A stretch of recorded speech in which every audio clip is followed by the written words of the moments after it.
Peace. And how Bobby Binker say, Black African Power. Thank you for joining us tonight for another episode of Our Galaxy and Beyond with Anthony and Juju. Well, tonight's going to be a little different. So we're just going to take it easy. And we're going to do a little show recap, right? We're going to go through all the things we've pretty much have learned in these last 4 episodes. Gonna make it like extremely informal this time. Not that it ain't, but we try to keep it strictly on the information or rah, but we definitely gonna open up the panel. If anybody like to come up, ask some questions or whatnot, and we're just gonna have a little fun. Maybe I'll give a few little quizzes, but yeah. Our Galaxy and Beyond with Anthony and Juju. And you already know, before I get started, I'm going to give you our mission statement so you all know exactly why we're here and why we're doing what we're doing. So again, welcome to Our Galaxy and Beyond with Anthony and Juju.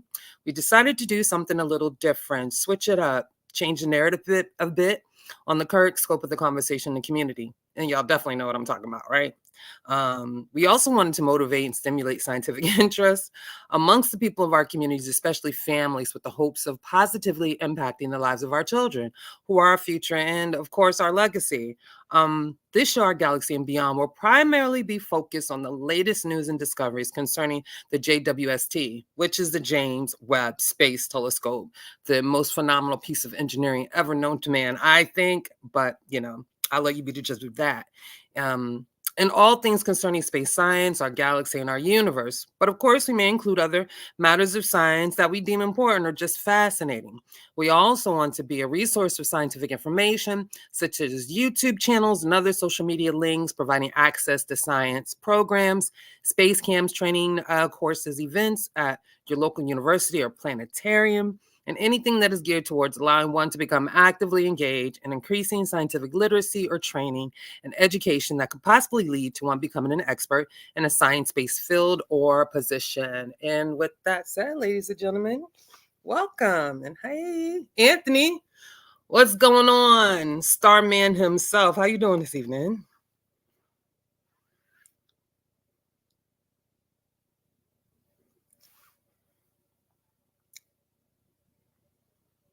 But sorry about I'm like, that. I hope that didn't mean because I can't hear nothing. Yeah, I'm I know. I'm doing pretty good. How about yourself? Yeah, I'm here, right?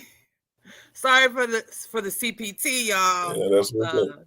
But let me tell you, I took the updated Moderna COVID vaccine and my flu shot today, and I ain't been no good since. So if you're planning to do that, which we highly recommend over here at Pseudo Killers, because we do advocate for scientific literacy and we want the betterment for all of our community, take it. It's not, you're not finna die. You ain't finna grow no horns at your head. Your baby ain't gonna come out looking like a rhinoceros. Like, ain't no nanobots. Maybe we should talk about that one day about nanobots. I'm a living witness, because I took the COVID vaccine the first time way back when they, before it was even released to the public. Nice. Okay. Because I work in the medical field. And it was optional. At that time it was optional. Okay. You know what I'm saying? Nobody forced us to do it. But I hadn't turned into a monster yet. You know what I'm saying? And I've taken it already again this year. Actually about a month ago. And I've already taken my flu vaccine. I'm still here. I hadn't turned into a monster. And you look great. So I don't know. And for me, I'm on the other side of that, right? Because I do have most people know, a pre-existing condition. I'm still in treatment for a form of cancer, mesothelioma. And, I took the first vaccine. Well, I mean, I'm in Florida, so they was tripping, you feel me? They was just like the senior citizens, and I tried to, get past it to get it first, but I had to wait because then I wasn't diagnosed, so I wasn't considered like a risk. But I was diagnosed shortly thereafter, and it was like, nah, do that booster. Nah, make sure you vaccinate. You know why? Because the doctors or whatnot were wary to even give me surgery without having the vaccination. Because why? Give me surgery and do all these things, especially when they were concerned about maybe having to take a lung. And then I'll be susceptible to, catching something that affects the lungs. That wouldn't be smart, right? So they wanted to make sure, which I already was, vaccinated and doing everything I possibly could do to make sure that my immune system was up to par for, whatever may occur. So yeah, ladies and gentlemen, still cute as ever. So, it's all right. Y'all be okay. Oh, yeah. And I also want to remind people, and sorry for the scenery. I'm in Jacksonville. I have visits at the Mayo Clinic every 3 weeks. So may look a little different, lighting a little different. Y'all gonna hear that heat going on because it's and I ain't even finna cut it off. So my bad. But I also want to remind people, while we own the vaccine, I want to talk about, if you don't mind, a little bit, since we are about science, right? You okay with that, Anthony? Oh, I'm good. It's all about the science over here, baby. A quick tidbit. So let's add a little bit of, history into it. And I know people know by now.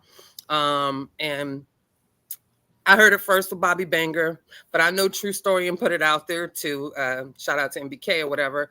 About, the history of inoculation, so to speak, or whatnot. So, I mean, I want people to stop talking about white man science or whatnot. We know clearly that Homo sapiens sapien comes from the continent of Africa, right? You also know clearly that a lot of scientific innovation comes out of serendipity, or just haphazardly, and out of necessity. You feel me? And that would happen on the continent. You get what I'm saying? So I don't know why I keep talking about white man science, because the vaccine itself comes from inoculation.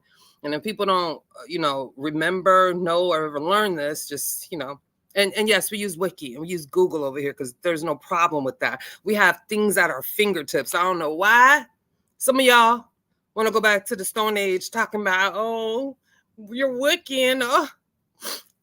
It's crazy to me that, yes, I want to make it easier. It's an online encyclopedia, just as reputable as Britannica, and I'll say it for the 1,000th time.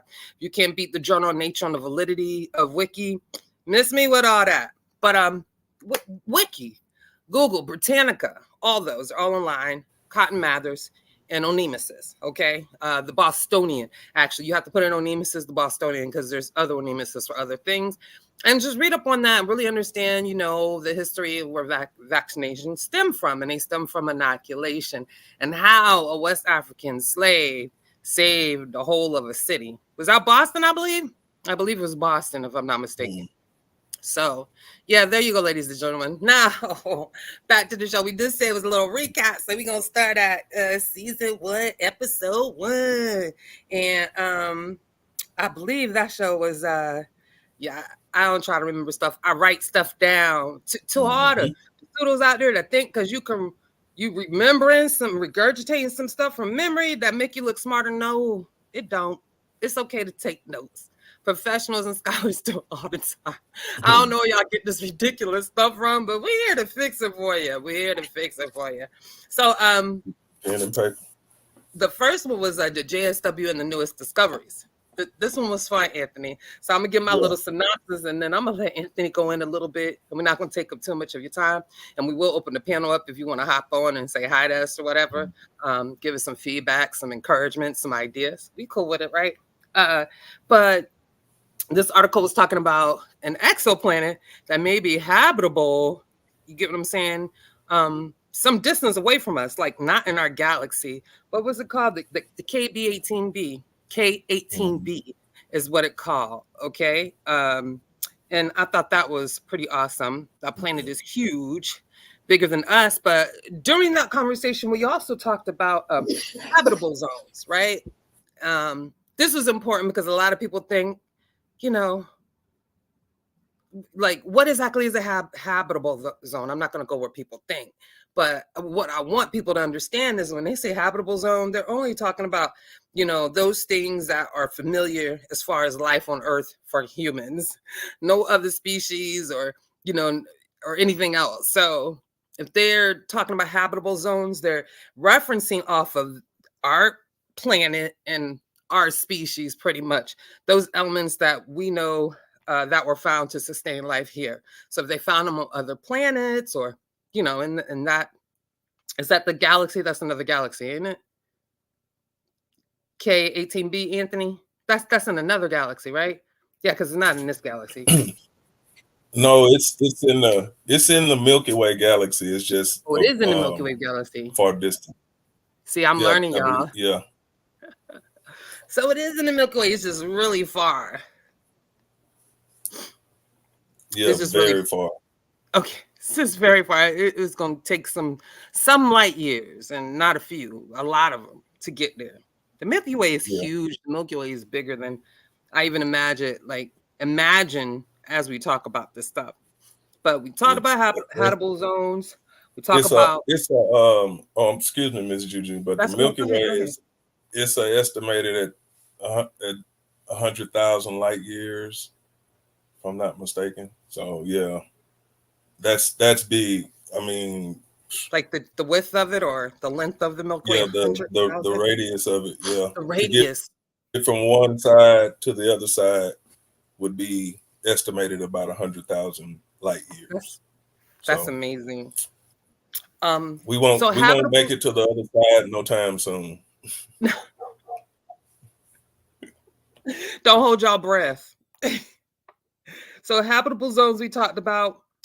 We discussed what light years was, like how that's measured out, because, you know, it's not, well, so it's a little different though, because, you know, it's space and time. You get what I'm saying? It's not actually like separated, but light year you would think has to do with time, but it actually is concerning distance. Just, you know, to clear it up for some people, and we explained what parsecs was as far as some measurement, and yeah, exactly what a super planet is, and that fun stuff. That was season 1, episode 1, Anthony. That's what I learned, ladies and gentlemen. But go ahead and do your thing. Cook me some dressing.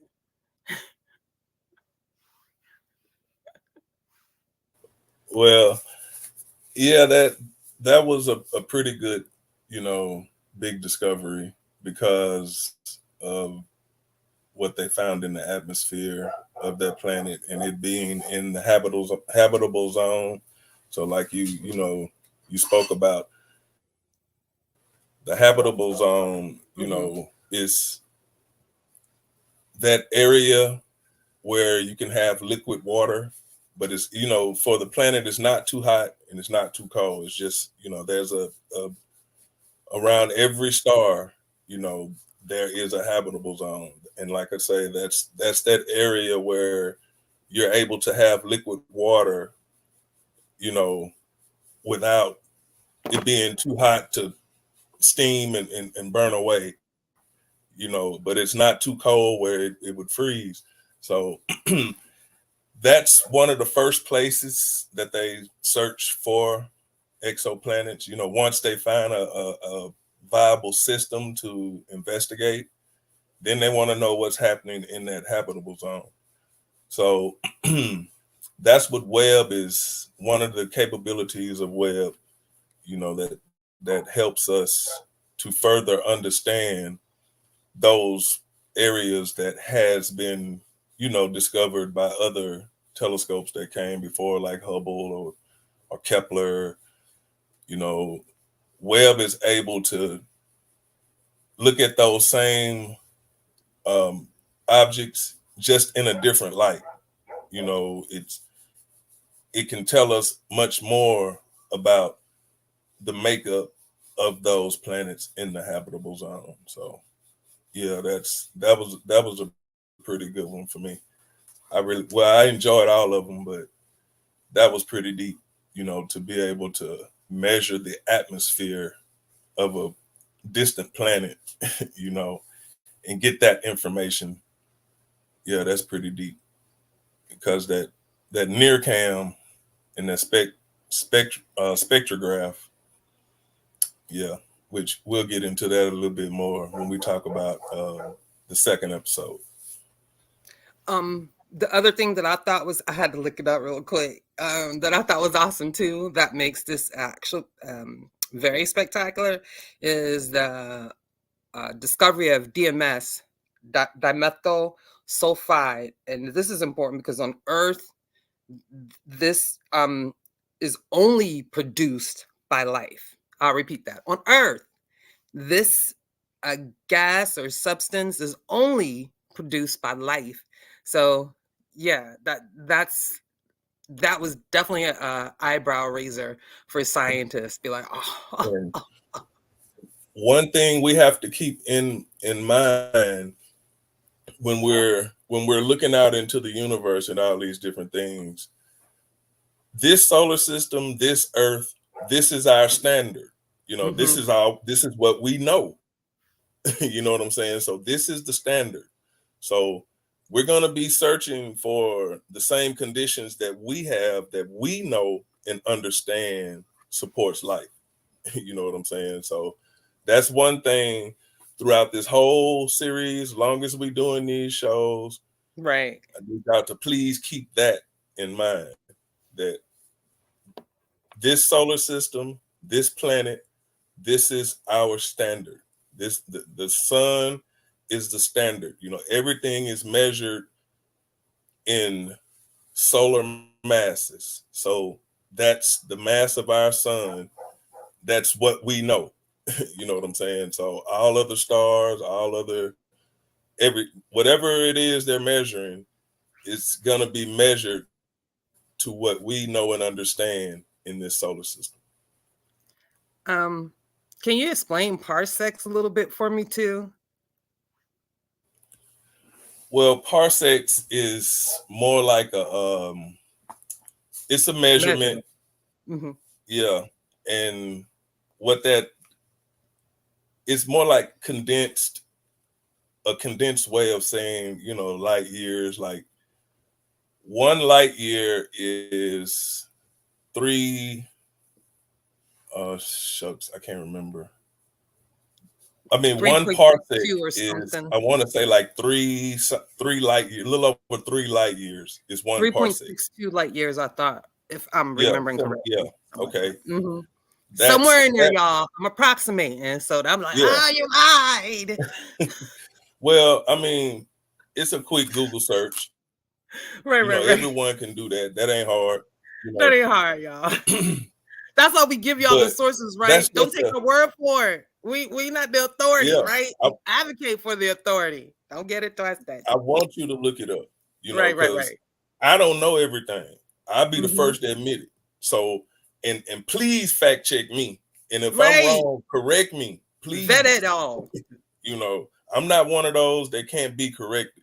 Now, do it with the right attitude. You know what I'm saying? You know, I might take it the wrong way. But just being honest. Don't be spicy. Don't be spicy with us now. Because you're gonna get ghost pepper back. Yeah, please fact check me. I encourage it, because if I'm wrong, that means I'm learning something. And that's what we're here to do. You know what I'm saying? Ain't nothing wrong with not knowing.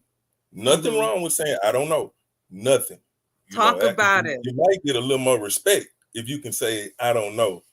You know what I'm saying? But back to parsecs. I'm sorry about that, going way off. No, I want you to go back to the I don't know. And Dr. Farah, he said something about, you know, how he expresses that to his class. Do you remember exactly what he said about that? I mean, I can remember a little bit, but I thought it was profound, you know. I can't remember it word for word verbatim, but yeah, it was along the lines, you know, when we were discussing. Well, actually, I asked him something and he was like, I don't know. I'm like, hey, man, I appreciate that. You know what I'm saying? I appreciate that, because, you know, I gave him a tough question, but at the same time, he was like, yo, I know that dog is like, dang, this dude is sharp. Because I was like, ooh, yeah. But at the same time, you know, he was honest. I don't know, you know. So it was something along the lines that he has this discussion with his students about I don't know, because his ideal is like, if you don't know, then you can find out. You get what I'm saying? So it leaves room for, you know, learning and discovery and to figure it out. So it was something along those lines, but we'll get that. We'll clip it. You'll let it hear it. But and just to let you know, Dr. Duncan Farrar, he was an expert we've had on here. If you look in the Pseudo Killer's vault, you'll see his interview. He is super cool and awesome. And Anthony Somebody, he had the pleasure of going to Hawaii.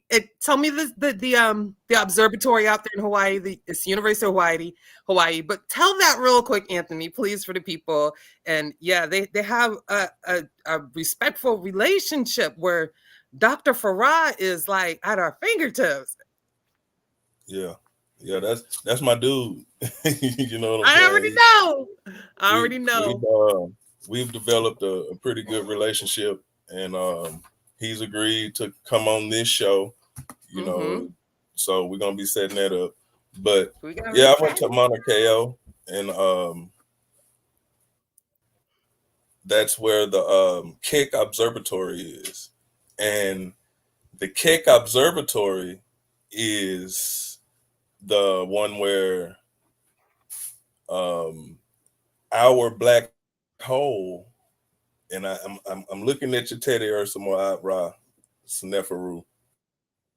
We're gonna get into that starting next week, and that in itself, that question you asked is pertaining to what Dr. Farrar's field is. You know, the guy's written papers. He's been published. I got 3 of his papers, that I'm going through myself, and he's actually a professor at the University of Hawaii, and he's in the process of teaching a class on general relativity right now this semester. So after he's done with finals and stuff, he's agreed to come on this show. But that Keck Observatory, you remember in the Discord today when you was talking about Sagittarius A star, our black hole in the center of the Milky Way? Yeah. That is the telescope that the scientists that discovered that black hole uses, and her name is Andrea Giaz. And I've talked about her on the Pseudo Killers before. It's been a while, but I talked about her in that same situation there where she's, they were going through all the work that she's done and the data they've collected and how they discovered the black hole, because we can't see them, but we can see the effects of them, the effects they have on everything around them. So going up there, that was pretty cool. And I don't know if y'all can see my picture. Yeah, his avatar, ladies and gentlemen, if you can see it. Yeah, that avatar there. That's why he took his cam off, just if y'all wondering. 14,000 feet. Yeah, that's 14,000 feet elevation. You know what I'm saying? So I was above the clouds. I could actually look down at the clouds. So that was dope. But that telescope is the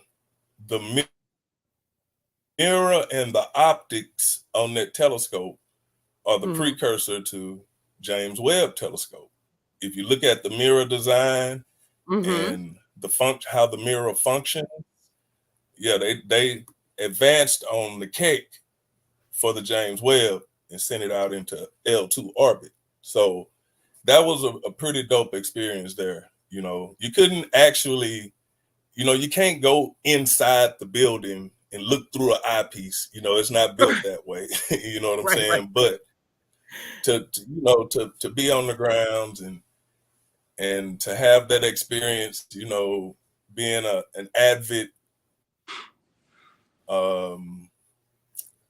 amateur astro photographer. Yeah. that was a great experience. Awesome. So Pseudo Killer is in the building. Please introduce yourself real quick. Hey, Pseudo Killer official, man. What's going on, GG? What's up, Banger? What's up, Space Age African? What's up, Anthony Bowman? What's happening, my brother? You doing all right? Peace to you. Just got out my pen and pad, man. Sitting back. That's what's up. Enjoying the cosmos, man. Was waiting for that Reggie clip to pop up. Let me tell you something. Like I said, talking trash bottles, yo. We need to correct show with the correction. Wait a minute. Let me say something, Bobby. Like that vaccine that I took today and the flu shot had me out of it. So I had the energy to fight. Like I would have been handicapped, right? But you got heart. You know what's deep with all my literacy and science, right? Mm-hmm. I just refuse to take both of them at the same damn time. I just couldn't bring myself to do it. I was like, I was like, nah. So you know what I'm saying? That's why like classes and information on the channel is so essential, because you got to keep reiterating it over and over again, because we too are susceptible to our biases and confidence. Talk about it. Right. So that's why, I let off the gas on all their ass. Yeah. Off the gas, because I know they ain't gonna get it. Right. You know what I'm saying? Yeah. And Anthony man. Anthony when he came into the situation, man. Just listening to my work, right? Highly fucking motivated, right?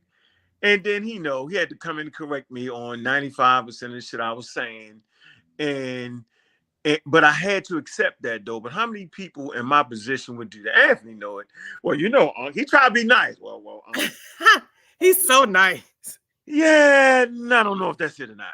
Right.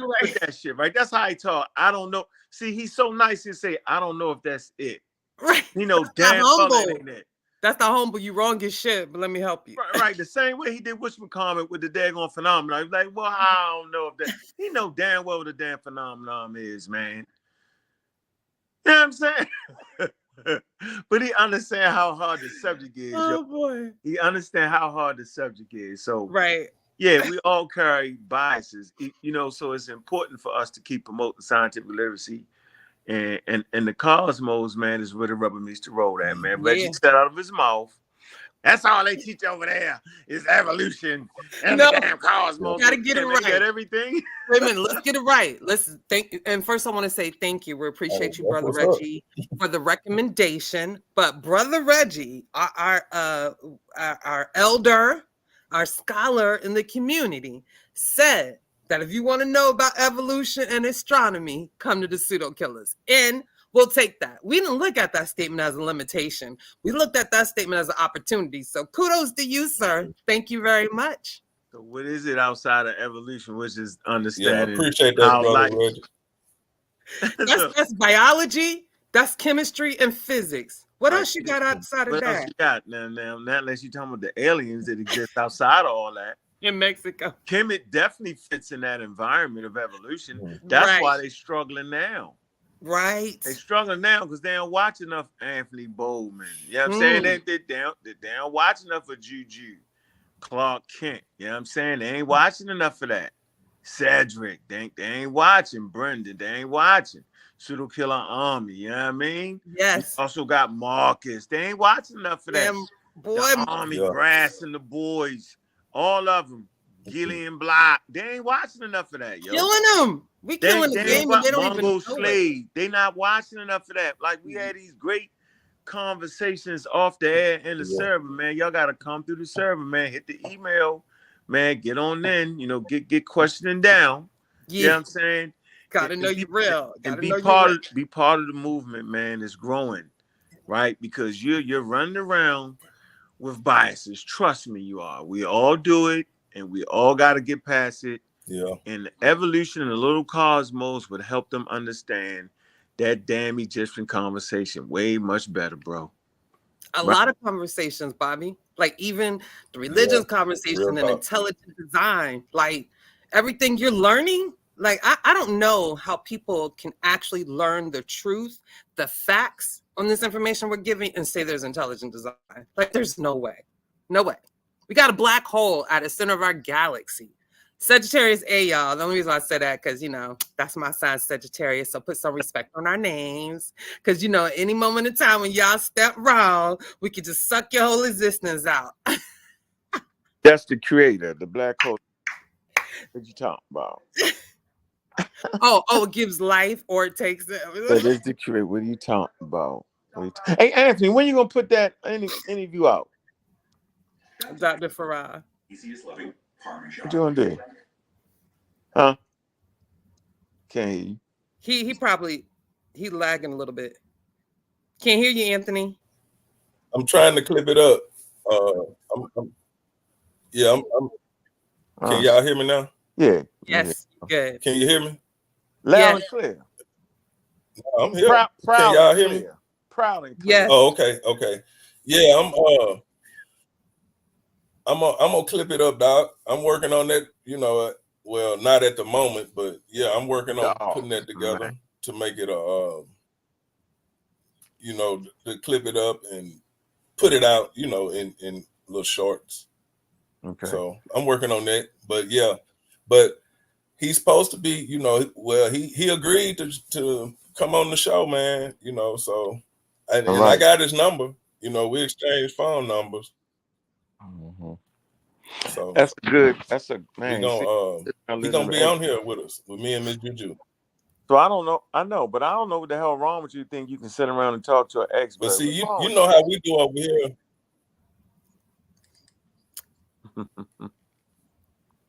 He might be lagging a little bit. Y'all crossing. Well, that's how we do on the pseudo killers, dog. We bring the experts to you. That's why I'm calling all of you out there who are friends with the experts. Yeah. Y'all need to bring them on the panel. We tired of looking and hearing y'all. I want to hear what the experts got to say. Let us hear it from the horse's mouth. I'm just saying. Go get your expert to say what you say. See, that's what that rubber meet the road. Right. That's the thing right there. I see the cutting and splicing. Yeah. I see using Samantha Kiata. Yes. Messing them up. Y'all know them all. But I don't see the petroglyphs, and we're waiting on them experts. Holla at you, girl. Juju said that. Not Bobby. Juju said that. Hey, Juju, am I lagging behind? Maybe we all are. Yeah, I don't want to talk over you. Go ahead. I'm done. I said what I got to say. Experts and petroglyphs. I don't believe you. Okay, you're right. First of all, shout out to Jack Thorne. Shout out Jack Thorne. Thank you for Googling that's that. My kinfolk there. That's my kinfolk there, Miss Juju. Oh, that's what's Peace up. to you, kinfolk. Hey. Appreciate you tuning in, man. You better leave the kinfolk alone. That's family, man. Leave the kinfolk alone, Juju. What you doing? 3.26 light years, y'all. That's a parsec. That's it. Go ahead, Bobby. Parsec. Yeah. Hold on. But dive in on. I'm coming on the other thing. Yeah, I think Anthony may be lagging a little bit, but that's okay, Anthony. Or it could be me. Centralization, trade, exchange. Man, you ain't lagging though. Transfer, and from there. Man, we gonna have some fun. Yeah. Go ahead. All right. So Anthony, did you have anything you want? Yeah, we good on the first show. We can get into the second one with neutron stars collide. Got it. That was fun. That was seriously fun. Listen, ladies and gentlemen. That was one of my favorites. What y'all say, ladies and bitumen? Ladies and gentlemen. Ladies and bitumen? Let's go. Ladies and bitumen.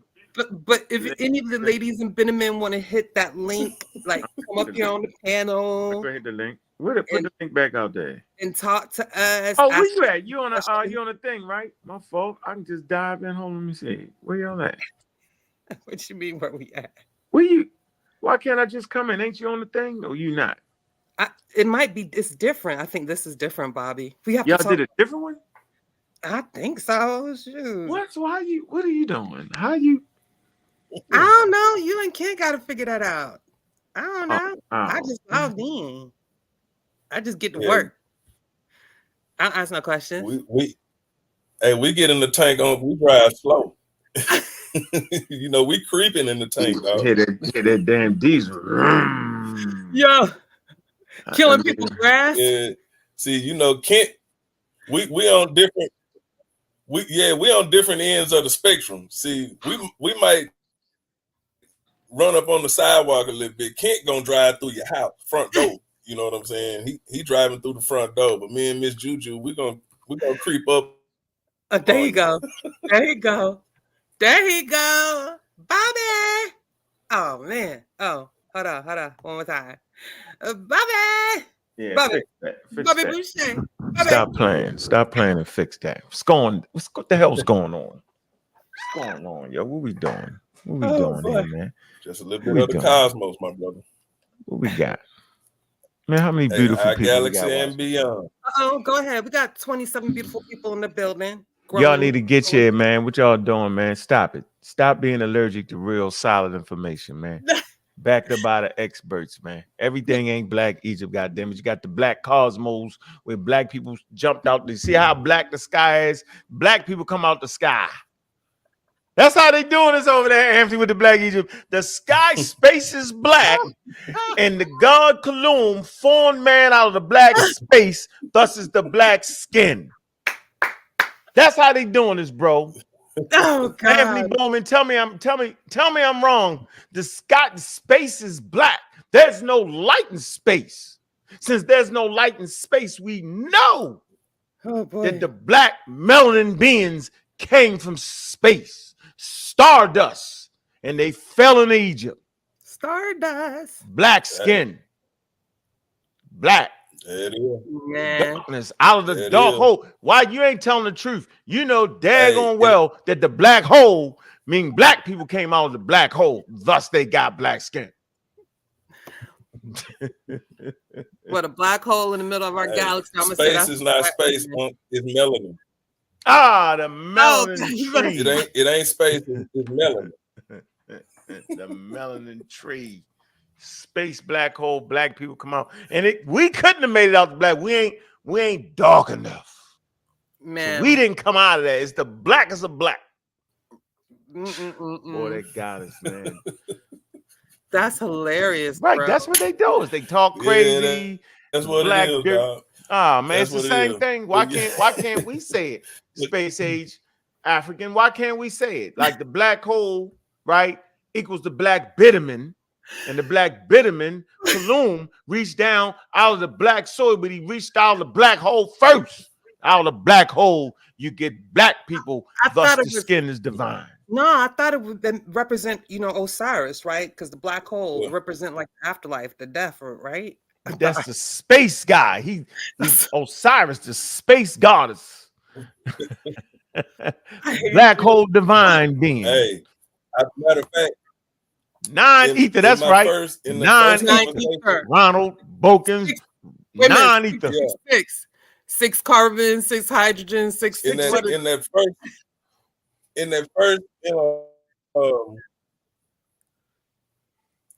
first interview I had with Dr. Farrar, I asked him that question. What about black holes? Is it something? What is it? Because we have rogue black holes and supermassive black holes and solar mass black holes. And I asked that question, dog. He couldn't give me an answer on. So I remember. I'm gonna go with the experts, the ones that's actually in the field doing work, before I listen to anybody else. That's the route I'm gonna go now. Right. Like I'm gonna correct it the could experts. Be a ball of melanin, but the experts don't say it. I'm finna mute you, Bobby. No, we correct experts around here. How dare him be an expert? How dare him make a living off that? How dare him teach college courses? Let me correct him. It's the black bitumen beings. What are you talking about? We correct experts around here. They don't quite got it right. He don't quite got it right. He left out the extra dark matter. He left it out, Juju. I'm done with you. Yes, Anthony. We correct. We are the experts. We are the source of sources. I'm finna do a shout out. I'm finna do a shout out. Anthony, where you at? So thank you, ladies and gentlemen, for joining us for this review recap of our previous episodes. We are 4 episodes in and a recap. And I just want to shout out the chat because we appreciate y'all taking the time out to support us. We got Mass Khalik in the building, Pseudo Killer Official, Mac Rob. We see you, Abju Ware. American Dream, what it do? Jack Thornton, what's up, cuz? Brass, Pseudo Killer Army. He is the lieutenant of the Pseudo Killer Army. Got Lady Killer #1, Miss Tiffany. I love to see it, sis. Miss you. What you think you doing, Juju? We ain't going no damn way into the black hole reveals his secret about the bitumen, ladies and gentlemen. I'm gonna mute you. Marcus. Got people correcting experts, man. We want to correct the experts. I'm tired of this. Y'all too quiet and too good today. Y'all not correcting experts, Juju. I don't appreciate you on y'all going along with the go-along gang. Y'all following white people. I don't appreciate that. I can't believe y'all not correcting the expert. Yeah, I'm saying there's a professor and there's a doctor. I can't believe he don't know where black holes come from. You know it's the black womb of the black goddess, and you're playing with us tonight. I don't appreciate that. So wait a minute. Let's, we'll talk about a little bit of Nile Valley culture, right? We'll talk about. I want to talk about the black goddess and opening up the womb. And how Africans were involved in these astronomical efforts. We're not going to say they were scientists, but proto-scientists before modern science. We've been in that. Also wanted to mention about, again, I say it all the time, get into some of your African American history and really investigate how navigating these stars helped some of our ancestors make it to freedom, right? And something I've learned recently, about this time of year. This was the best time of year for slaves to actually run away. So cold as hell. Diving out the black hole, out of the womb, the sacred womb of melanin, and navigate with the stars. The melanin pointed them that way because we star beings, light beings. I want to say shout out to the Somali. He's my favorite Somali. I don't care. I know people. He rubbing people wrong. He know in this country they call him the black Somali. Black man. He don't want to be a black man. He talking about funny stuff. He don't want to be a black man. You're a black man no matter what your people say. Wait, let me be black man. Black power. That good guy. I was watching you too yesterday. Just to let you know. Juju got your number though, but we'll talk later. Hey, Juju, they hate him, Juju. They hate Somali. They hate he got a name. They hate he has not been corrupted by racism, white supremacy. They hate that he don't say he a black man. They hate it. I don't agree with him when he say he go a bit far when he say a damn Caucasian. He lost him. Caucasoid. Now you need to read. You need to read. Hey man. Listen, get where he get that from. Though, Anthony, we can't look, man. I'm not mad that you picked a wrong answer because it's definitely a wrong answer. But I'm not mad at you, you know what I'm saying, dealing with the names that y'all call yourself. I think that's what it's supposed to be.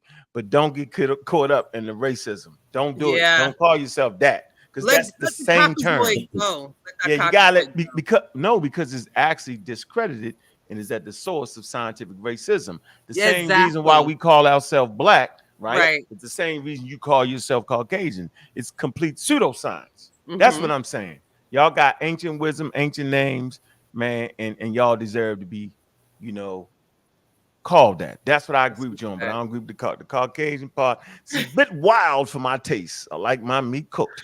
Right. At least medium. I'm saying, Keenan Wright, shout out to you. But also, there's something I wanted to touch on too while we're doing a free for all. And y'all hit that link. I want to hear some more voices. Hear what you got to say about the show. Play the damn Reggie clip trying to talk about the Egyptians was astrophysicists or something stupid like that. I don't want to hear it. Did y'all finish y'all finish this class finished because I'm acting up. No, I'm acting up in the front of the class. I'm a hand raised. I'm acting up. Y'all finish it. But I wanted to say this real quick, Bobby. This is getting to the dope piece. We're gonna put you out the class, dog. I thought y'all was finished. No, y'all just getting started. Let me see. You going to in-school suspension. I'm on in-school suspension. I'm slowing home. Wait a minute. About the Dogon, let's talk about this real quick, right? So people are saying the Dogon saw Sirius B, right? But Orion Nebula and other astronomical phenomenons, you can see almost with your bare eyes. So I was thinking about this. Why don't we have any stories of that in that culture, so to speak? But we got one of something we know dang well they couldn't see without no technology. That just like we got to start using better common sense. But also, I would not have had that thought until I started doing this like homework, right? So that is why science is so important. That is why we push for people to become actively engaged, because a lot of these thoughts and ideas about, ancient cultures or, cultures before us and what they knew or thought about, space, it could be easily debunked by critical and logical thinking, not common sense. Common sense will kill you, and I stand by that. We advocate for critical and logical thinking, okay? Because once you start to analyze things properly, then you'll realize that don't make no sense. It's no possible way. There's no way to be done. So I want y'all to just think about those things. Think about all the like stories you heard and those things, and really like critique them honestly and with, evidence and facts, instead of like somebody told you trying to hold on to a fairy tale, because that's not going to help us move forward. Fairy tales, that shaky, unset foundation, that's not helping our children. That's not helping us. We need to know the facts so we can be able to find solutions to the problems that we're dealing with today to move forward. Yeah, I just wanted to say that. So no, I'm here to say right now, Sagittarius A, the black hole is a woman. That woman is God. That the Dogon ain't seen no serious beat. Damn, that rhyme. Before they made shoes. Before they made, right, because they was barefooted, right? But I had to invent some shoes first. One thing. Put him in the back. I can't. One thing we have to keep in keep in perspective is the capabilities of the times. You know what I'm saying? I mean, most all ancient cultures, they recorded their not recorded, but they what's the word I'm looking for? Associated their stories and their myths and things like that with what they saw in the night sky. But they also used what they saw in the night sky to survive on this planet. When to plant, when was the right time, to get their fields ready to plant, and when to harvest and all, things like that. So we want to give them that credit, but we're not going to embellish over here. Those things that they did and stories they came up with, it was a matter of survival and being able to pass those techniques and things down to the next generation. And like I said, most of them have it, but I never hear any, stories or astronomical stories from, like the Aboriginals. Do they have any? Do y'all know? I mean, I've never heard anything like that, but I do know that I want to give credit to the ancient people for what they were capable of doing, but we're not gonna, go a lot farther than that with it. But hey, we need to get into that second show, Miss Juju. We need to talk about it. We got to get down to there's some things I want to say about these next few shows. That's fine. So the second show, ladies and gentlemen, was when two neutron stars collide. So we explained to you a bit on what a neutron star was, pretty much a star towards like the end of its life. And then we explained to you a bit what happens when they actually merge together. And when they merge together, that's called, I ain't going to tell you what it's called. I want somebody in the chat to tell me what it's called when neutron stars collide, if you can remember, right? But I'll tell you in a minute. We also spoke on, this was pretty fascinating. I'm getting it to me because it was about how we got the elements on the periodic table, right? And where they come from, how they were formed. This is kind of like the this is kind of the piece to the puzzle to figure out how all these elements in the universe were forged. Got it. I hate using that word create because it just gets real crazy. But forge, right? That's dope. So forge, because of the right. Because of the James Webb Space Telescope that has this amazing technology to see things that no other piece of space equipment could see, it was able to detect certain elements within like these the light that I'll let you say. I can't even get it. Spectroscopy. What? Y'all on the second? What y'all doing? Mute, Bobby. But I'm gonna let Anthony get to it. But it's I'm on my turn. I got something to say, Juju. I got something to say, Juju. Okay. You said common sense will kill you. Yeah. Common sense will get you pregnant. Because you know it was common sense. If you stand up while having sex with a woman, she ain't gonna get pregnant. That was common sense. All right, let me shut up. Hey, yo. Hey, Anthony. I'm not playing with y'all tonight, man.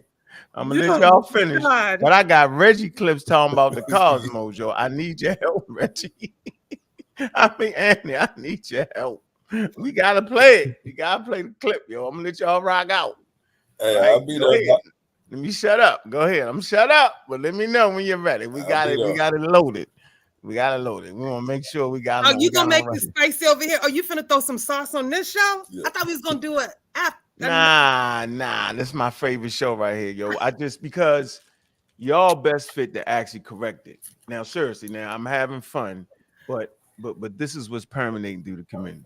Right. So why not let the people who's actually best fit and really working on that, correct that? I think that'd be yes. Y'all ain't you ain't watched it.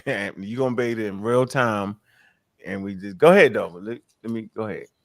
But Anthony, what second show? We doing a second show tonight? Yeah, maybe we finna have a little fun. What we doing? What y'all doing? I'll tell you later. Wow. Check the Discord, man. Let me get there. Brass is putting it together. Brass, let them know. Y'all about to start something. Yeah, I want to get. None won't be none. Mm-hmm. Unleash the Kraken. Mm-hmm. Unleash the Kraken. But Anthony, explain to the people that spectral word that I can't never get.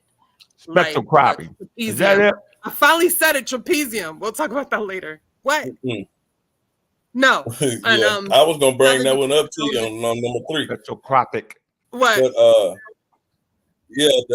the Webb has the capability of taking the light that it receives and splitting it up in real time and giving you a reading of what it's what the light, the information from the light. So what it is, it's called a spectrograph. Spectrograph. It takes the infrared light. It takes the infrared light and splits it up into its colors and gives you a spectrum. Now, that's where they get all the information from. What the object is, what elements it consists of, spectroscopy. Spectroscopy. That's the science itself. It's called spectroscopy, and that's basically you're reading the light. You're getting an understanding of what produced that light or that reading that you're getting. And each chemical element has its own signature, so they can tell you whatever they're looking at, what's made up. And what it is they take that light, like I said, in real time as it hits Webb's instruments, that light is split through a spectrograph that gives you the spectrum. Now, spectrometry, that's the science. I'm getting the words right. Now, to give you a good idea of how this works, if anyone has ever cooked on like a gas stove, and you ever tried to fry some fish or fry something or boil some water or anything, if you really want to get that going the more blue you want in your flame. And if you have a thermometer, you turn that stove on, stick that thermometer in the blue part of the flame, take it out, record that temperature, and then you stick that, let it cool. You stick that thermometer in the red part of the flame, you'll see that the blue part of it is much hotter than the red part of the flame on the same flame. Now, when you look at that flame, you'll see the color, the red, the orange, the blue. You'll see that, you know what I'm saying? And anyone that's ever cooked before, they'll know what I'm talking about on a gas stove, because like I say, when you really want to get whatever that is to going, you turn it up. And when you turn that knob up, that flame gets more blue in it. And you can hear it, you know what I'm saying? Or a propane cooker, something like that. So that'll give you a good idea of how they can get the temperature from the different colors. And that also correlates with stars. Right. You see blue stars, they're much hotter than the red or the orange stars. So they get all that information from taking that light, splitting it up, and reading that spectrograph. And it's called spectrometry.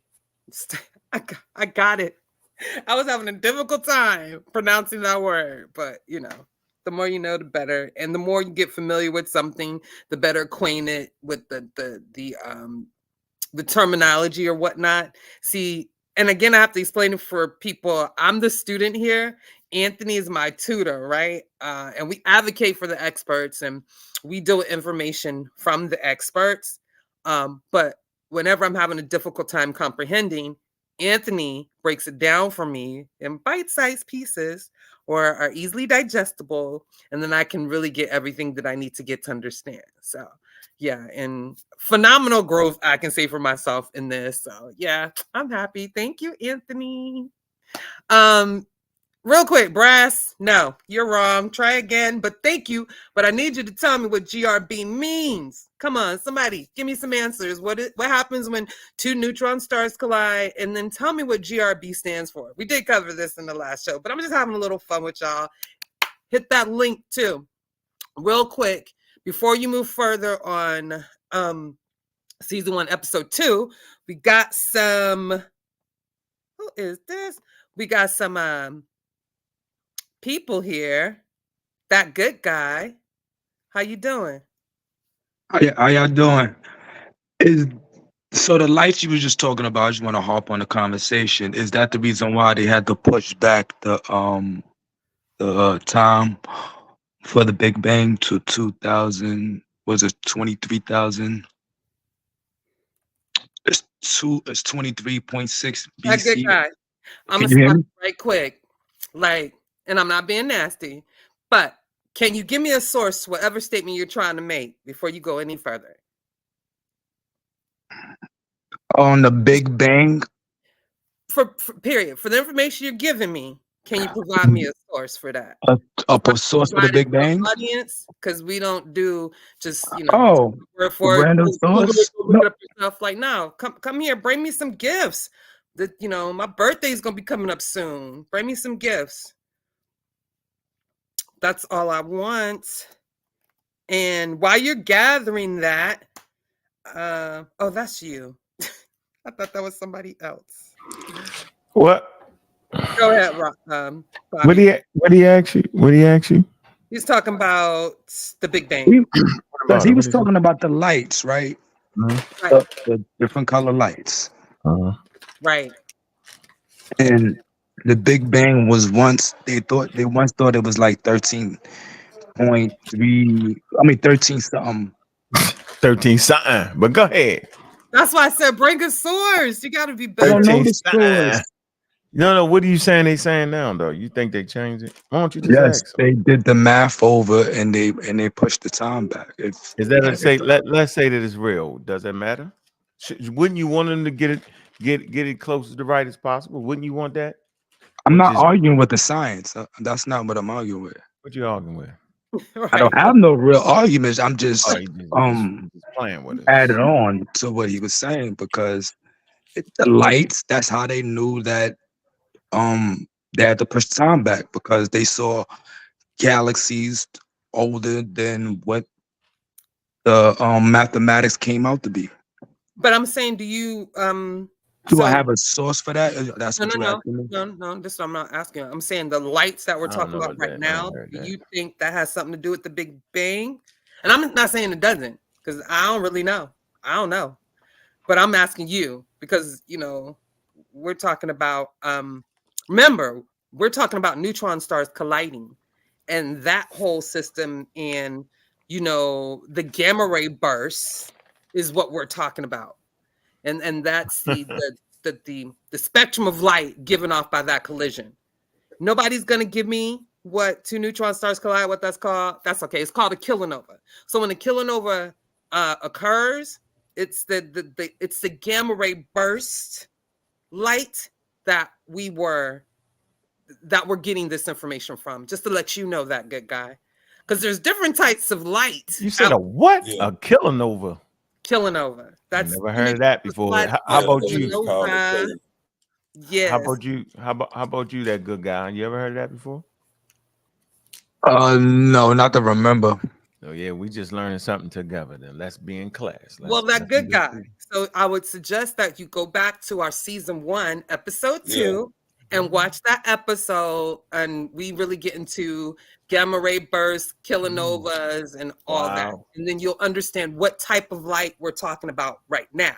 Okay, because there's all types of light and creations of lights and different things like that in the universe. Do you understand what I'm saying? Got the light from the sun.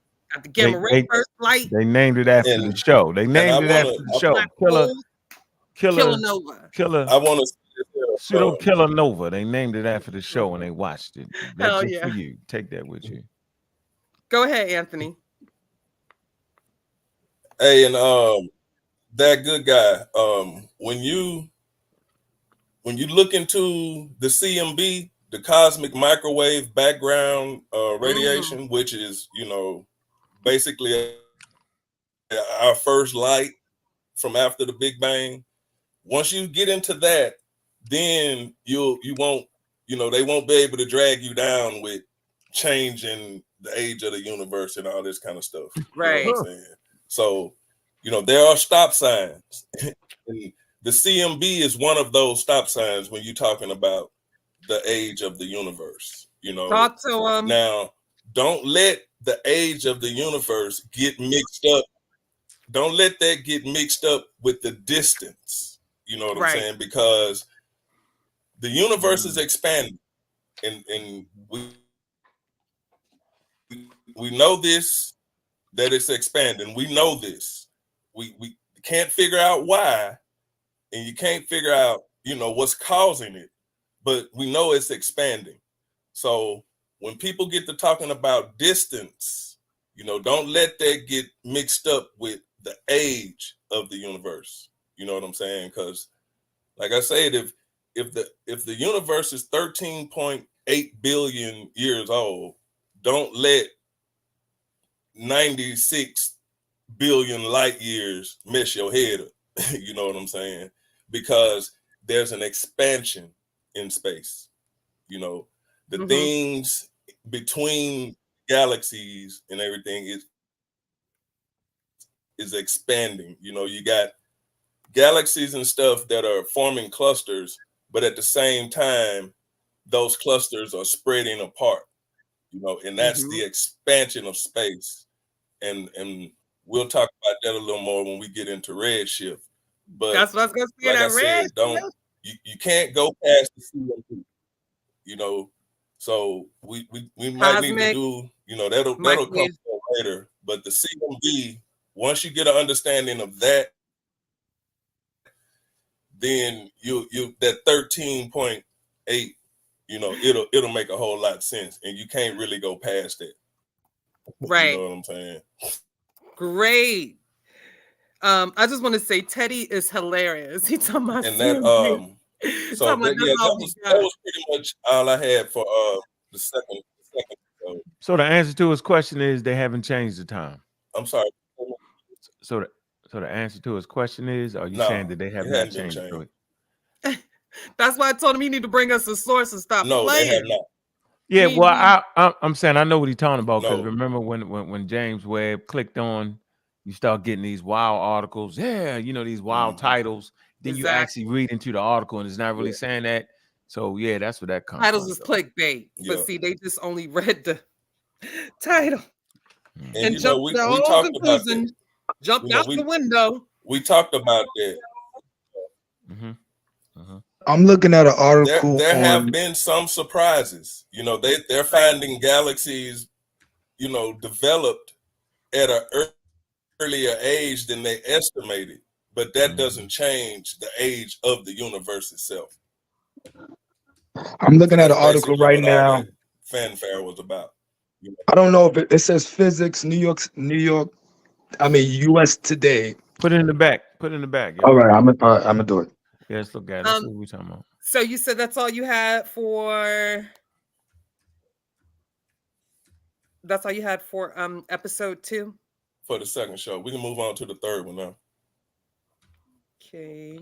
Yes, ma'am. We can move on to Orion Nebula discoveries. Oh, that one was super awesome, actually. That's where that word trapezium come into play. Trapezia.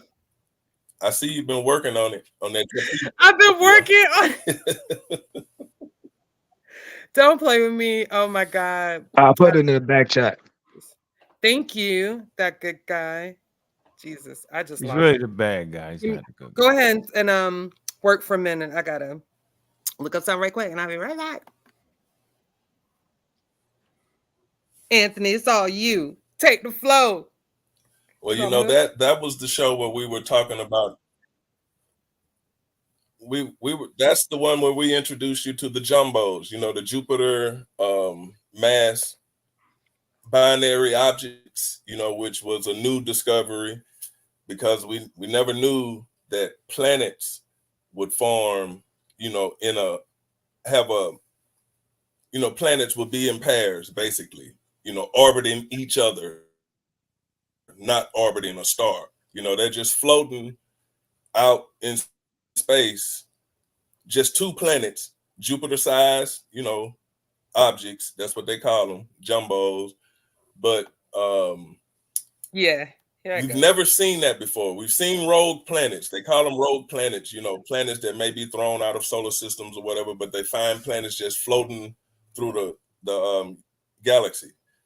Well, this discovery within the Orion Nebula was, that was amazing because we never had any idea that could even happen. Because remember, beginning of this show, what I said, this solar system is our standard. Right. You know what I'm saying? So when we look out into space, we anything that's not relating to our, looking like what we know in this solar system, our standard, it's going to be new to us. And that was one of those new discoveries. You know what I'm saying? Yeah, that was pretty deep. And also in that show, we talked about the stars and star evolution from birth, right, all the way up to pretty much got every type of star formation. You can find all of that. Each stage, each stage of a star's evolution, you can find in that one nebula, and they got several photos of protoplanetary disk, which is a new star. They got stars in their, mature age or mature phase, and they also have, stars in their death phase. So you can find all of that right there in that one part of sky, and you can go out and look at it for yourself. Go out almost tonight. With your bare eyes. It should be up.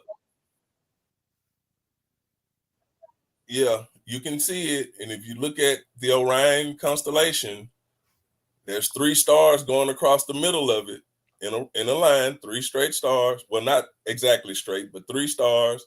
You look a little bit below it, and you'll see a fuzzy patch, and you can see some bright stars in it. You'll see a little fuzzy patch. That's the Orion Nebula. So you can actually see that with your own eyes. Right. And if you got a phone or a camera, you can take a picture of it yourself. You know what I'm saying? So that's why I said that's those areas you can look into for yourself. You don't have to believe what nobody's saying. You can go look at that yourself. That's why I say, like, we so stuck on the Dogon seeing Sirius B And like, we don't even go past that, but that's crazy because there were so many astronomical, you know, things out there, astronomical features that we can actually see with our bare eyes. So again, why weren't they talking about that? That's why I'm saying that doesn't make any type of logical sense, and we just need to throw that away. Stop trying to hold on to that fairy tale because it sounds good.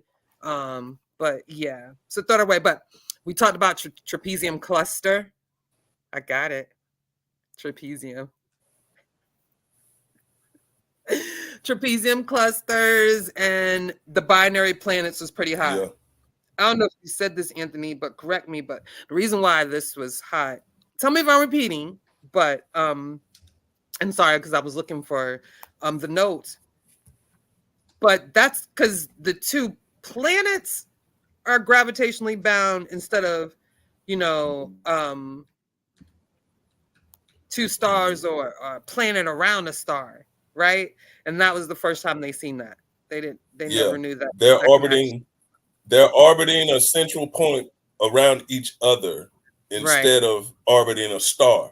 You know what I'm saying? And like I said, you have to keep the standard in mind. This solar system is the standard. The planets orbit the sun. Right. Well, just imagine you got Jupiter and Saturn going around each other, a central point on each other with no sun. So that's what that is. You know what I'm saying? And that's different, right? Bobby Banger, you have any questions real quick? No, I thought y'all was going to answer that. Look at that that paper he put in there. Did you look at it, Anthony? Yeah, I looked at it. And okay, go ahead and give us your synopsis on it. Huh? Go ahead and give us your synopsis on it. What it say? There's some key language in it. Okay. Is he still there or he gone? No, that good guy's still here. I'm here, bro. Yeah, it say, how old is our universe? New study says Big Bang might have happened 27 billion years ago. Might. U.S. News Today. That's the problem right there. Yeah, so they just trying to sell papers, but keep reading. But it's U.S. Let me News move down here. No, Today. Yeah, but they're credible. U.S. News Today is definitely they credible. are. But then I would say also, like, don't just take one source for it. Then go find something else that validates the same thing too. That's how you do it.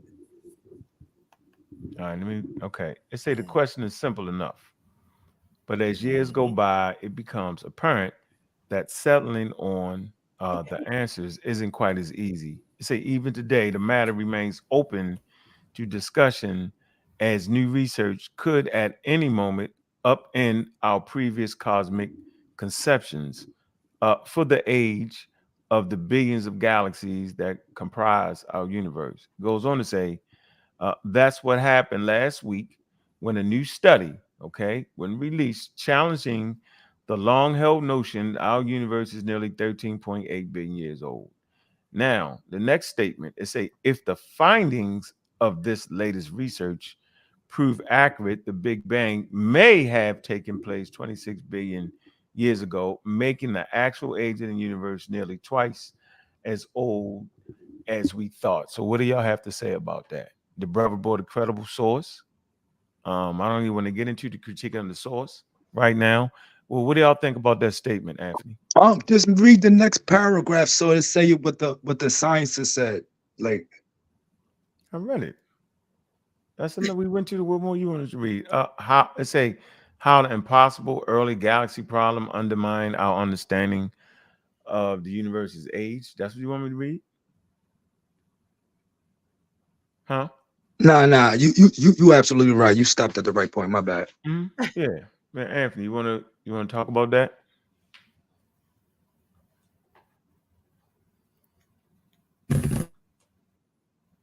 Oh, he died out. Well, I'm gonna wait till the consensus. We couldn't hear nothing you say that. Until then,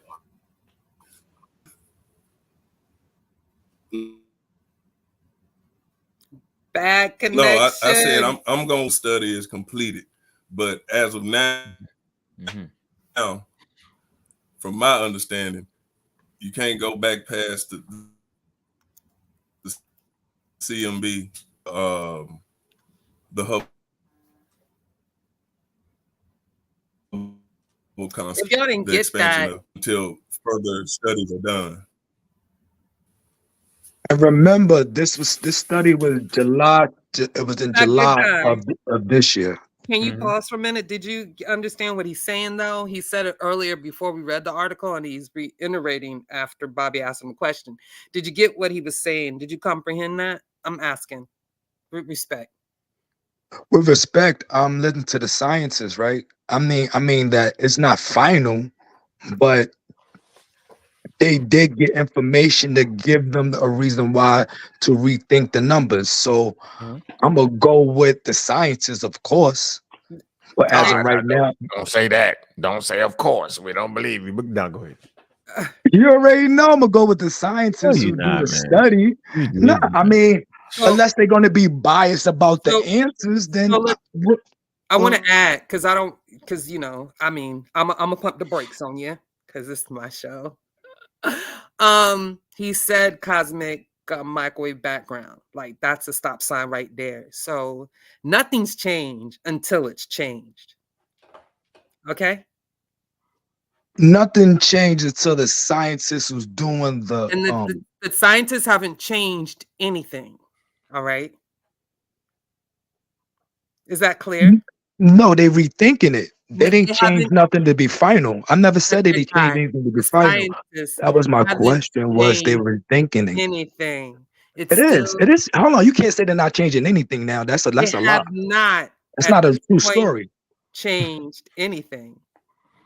It say if the findings of this latest research prove accurate, the Big Bang may have taken place 26 billion years ago. So everything is always, first of all, everything is always up for question in science. Science doesn't look for the truth. It looks for the approximate. So far, 13.8 billion years is the approximate age of the universe, give or take. And so it's always to be that is always to be challenged by more available data and information. And the Hubble telescope actually is bringing in more information. That's why you need to check out the shows on that. ST. Well, goddamn, Juju, what I do? The Hubble is, but the JWST is actually bringing the work. Okay. Well, damn. Let me finish before you beat me up. Let me finish breathing. I'm chilling. I ain't. That's my whole point. These telescopes, the Webb telescope and the James telescope, they are giving more light, basically, to the situation, and they have to come back and let the scientists do the mathematics to find out if it's right, and we have to wait until then. They remember they're looking for approximates. They ain't trying to make the truth. But I don't understand if they were looking for approximate and then they had to say, yo, we might have to double the number. We might have to double a number. They still looking, right? I'm not saying is the 13. Signs don't stop. And they're always trying to falsify. Yeah, it's always their theories. So here you go. Look. Scientific method is doing whatever it takes not to fool oneself into thinking what's true is false or what's false is true. Neil deGrasse Tyson. So it's always at work, bro. That's good. And I'm glad you brought that up. And speaking about Neil deGrasse Tyson, Anthony, where you at? But we have a question from Mongo Slater. Says Jolanda Zachary, what's the possibility of getting Neil deGrasse Tyson? I'm sure it won't be easy. About 50,000. I think it can happen. 20,000. Make it happen. Sorry, Mongo. Everybody give 1,000, yeah, we can get it. Everybody give $1,000. Everybody started saying, the hell with Neil. Catch him on YouTube. So we kind of checked into that. We low key, high key. About no Neil deGrasse for 20,000. Looked into that a long time ago, and 2,000 we might get him, but the 20,000, hell with that. I hope that answers your question, Mongo, or to anybody else in the audience who had a similar question. Yeah, 20,000. You can look it up. It's about 15. We can get him right on here. Be smiling. Get him in and get him out for half an hour. Then you be mad. Right. I'm done. Remember, y'all hit the link. And I want to give a shout out to the chat again. What's up, Zane? Thank you for coming. Omar Reed, Pseudo Killer Army in the building. The link is right there. Yeah, we just doing a little recap of our season 1, the last 4 shows. So this is your review, ladies and gentlemen. Thunder in the building. Peace. What it do? Thunder with them damn aliens in Mexico. Well, Thunder, I'm gonna tell you what Neil deGrasse Tyson said. Actually, no, ain't no aliens. He said, over here. Hold on, I'm gonna let you go, Anthony. He said what Bobby Banger always said: extraordinary. What was that? Extraordinary claims need extraordinary evidence. Yeah, why the aliens got a head? Most stuff don't got a head on Earth. Why the aliens got a head? Most life forms don't got heads on planet Earth. Why does those aliens have heads? Somebody made them heads. Let me stop, yo. So, but Neil was also saying, like, you know, if that's the case, then how science works. Science is not like a country by country thing or this person doing that. Science actually works globally and has been for a long time, because we may have the pieces to this part of the puzzle, but this country may have pieces to the other part that we need to connect the dots and really, you know, come up with a conclusion on some things. So we have to cooperate. We have to work together. And that's how it's been going for some time. And Neil said if that's the case, then they should be willing to share their information, their data, let it be scrutinized by other scientists. Okay. Yeah, it's not science until you do that. It's exactly. It's just pseudoscience and you trip. Exactly. Yeah, so yeah. You gotta send it to another spot. Yeah, in the blind, and you don't know who's sending it. You don't know where it came. You gotta send it. Shout out to Kent, PK Official, and Joel Armstrong. What up, fam? That's the PK Army right there. We appreciate y'all. But we got, I thought, oh, dang, he left me. I was gonna say what up, Thunder, but he left. Thunder, I'm here. Oh, what's up? What's up, Juju? Say hey. Say hey to the audience. You cut out, Thunder. Go ahead. Uh-oh. My bad. Can y'all hear me? Yes, we can hear you now. You driving? My bad. Had a call come in. But, you know, I'm talking about this, Juju, when it comes to you. How you feeling? You feeling good? I'm feeling great, actually. All right. Everything's good. That's good. Is that somebody with is that me with the video playing or what? No, that's somebody else, but go ahead. Okay, all right. So no, that's me. That's me. I want y'all. I'm getting ready. Can you pause it while I'm talking, my brother? Number 4. I'm getting ready for it. Yeah, I know. Can you pause it while I'm talking though? It's not playing. It's just a picture. You good? We can hear you clearly. Okay. All right. So yeah, that's just a picture. Ain't nothing playing. No problem. So with these aliens in Mexico, Jesus. I see y'all in denial, and that's fine. Denial River. We're in Denial River. Black Eagle. Nah. Yeah, this ain't Black see, this ain't the community of skeptics. Now this should be the pseudo killers, right? This where we denial. Yeah. We ain't at the community of skeptics, right? No. So, this is our galaxy and beyond. That's what this is. Excuse me, that Mr. Yeah, I'm talking about the galaxy and beyond. I'm talking about aliens. Who you talking? I'm talking about aliens. No. I'm talking about beyond right now. That's not what we're doing here, though. That's not what we're doing here. We're not talking about aliens. What you mean? What you doing? We're doing a review. We're doing a review of our first 4 shows. We're doing a review of our first 4 shows. That's what we're doing. We're not talking about aliens. Not the y'all ain't talking. Well, what you just talking about with the grand type? Our first 4 shows. I got you, but what would Juju just talking about? That was a question that somebody asked about bringing Neil deGrasse Tyson on here. Okay. Miss Juju, we ain't doing this. Okay. I'm sorry. Okay. Y'all don't want to talk about the aliens in Mexico? We're here to review our first 4 shows. Nah, they don't want to talk about aliens, Thunder. They don't want to talk about aliens? No, I was just answering the question, and we basically came to the conclusion that they have not shared. Answer. We actually gave the answer though, but we gave the answer. They haven't shared any other data with any other scientists. There was no conversation at that point. It's just a lot of bickering and back and forth and messing up the show. In reality, like until you share the data, and we don't want to do that. It's a bunch of nuts having fun with some aliens with heads. Why they got heads? Most things don't got heads. Yeah, Thunder, that's the reality. We gave you the answer. It was a great answer. Like, until they share the data, there's no real conversation. It's just a hoax at this point. Okay. Right? Share the data, let's have a conversation around the data that the scientists away from Mexico, away from anywhere, we had that conversation about that. It'd be a good conversation. Right now, you're gonna do the Thunder thing, and that's right. That's exactly what y'all trying to run from it. Oh, run from what? Yeah, that's what it sounds like. That's what it sounds like to me. But we'll diverge. Hey, Juju, what was your first episode about, Juju? We can't hear you, Ju. I can't hear you.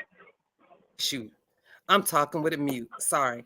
The first episode was you is talking to a mute though, but go ahead. I didn't say that. He said that. The first episode was about exoplanets, and we're finding exoplanets that can be considered in the habitable zone, meaning that they have elements of things that are only produced by life here on Earth. So it's possible that maybe human life will be able to survive on those planets. That was the first episode. Yeah. What planet in particular are you talking about? It was K18b that we. Yeah, that's what I thought. Yeah. I think that's a go to myself. I don't know exactly how long it would take to get the atmosphere and all this stuff to going, but it seems like I heard the same thing about that. Yeah. So I can't even punch out on that. Yeah, because so the best thing about that, and we talked about this, was I forgot. It's dimethyl something. I'll try to look in a minute. But this DMS is what it is. Y'all can Google it real quick. Okay. I don't have those notes right at hand, but it's actually something that's only produced by life here on Earth. And to find that on an exoplanet is pretty astounding. So that was the major win for that particular discovery on K18b. So yeah. That's pretty awesome, though. Yeah. I think that's awesome. I'm with you. Yeah. What you think about Mars? You think when they heat up Mars in a couple of decades, you think we're gonna be able to get up there in maybe the next 100 years or so? I don't know. We'll see. You feel me? Seeing is believing. Like when we actually are doing it. Okay, but everything else right now is kind of like speculation, right? We're still working on getting back to the moon and improving that technology right now. So, it's steps. It's not, the James Webb Space Telescope took, how many years, Anthony? Like over 20 actually in the works. You get what I'm saying? So, these things aren't going to happen overnight. Damn near 30, yeah. Yeah. Let's see, they launched Hubble in 87. So they started on Webb like a year before they launched Hubble. You know what I'm saying? So that's how long it took. It took a long time. So NASA? Yeah, they actually began the first stages of, they started the first stage of developing Webb, the conceptual phase.